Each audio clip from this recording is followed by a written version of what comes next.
મહારાષ્ટ્ર પોલિટિક્સને લઈને મહત્વના સમાચાર જ્યાં મહારાષ્ટ્રમાં કોણ બનશે મુખ્યમંત્રી તેને લઈને હજુ પણ અસમંજસ છે। જો કે બેઠકોનો દોર શરૂ થઈ ગયો છે।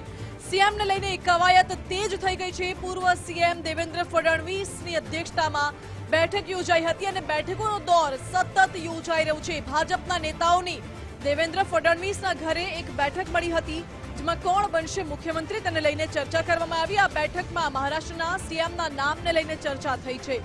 જો કે હાલ દાવેદાર તરીકે જોવા જઈએ દેવેન્દ્ર ફડણવીસ, અજીત પવાર અને એકનાથ શિંદે આ ત્રણેય દાવેદાર છે સીએમ પદ માટે દાવો કરી રહ્યા છે। પરંતુ આ વખતે ભાજપે મહાયુતિમાં એકલા હાથે 133 બેઠકો ભાજપે અંકે કરી છે।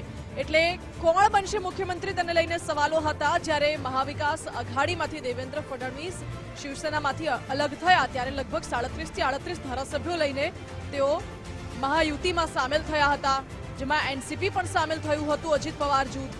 એટલે આ વખતે હવે મુખ્યમંત્રી પદ કોને મળે છે તે જોવું રસપ્રદ બની રહેશે। શું આ વખતે પણ એક મુખ્યમંત્રી અને 2 ડેપ્યુટી સીએમની ફોર્મ્યુલા અપનાવવામાં આવશે કે પછી કંઈક અલગ બહાર આવશે તે જોવું રહેશે।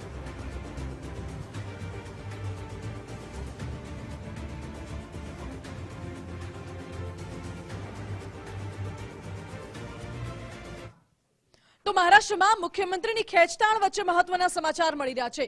એનસીપી નેતા અજીત પવારની ધારાસભ્ય દળના નેતા તરીકે પસંદગી કરવામાં આવી છે।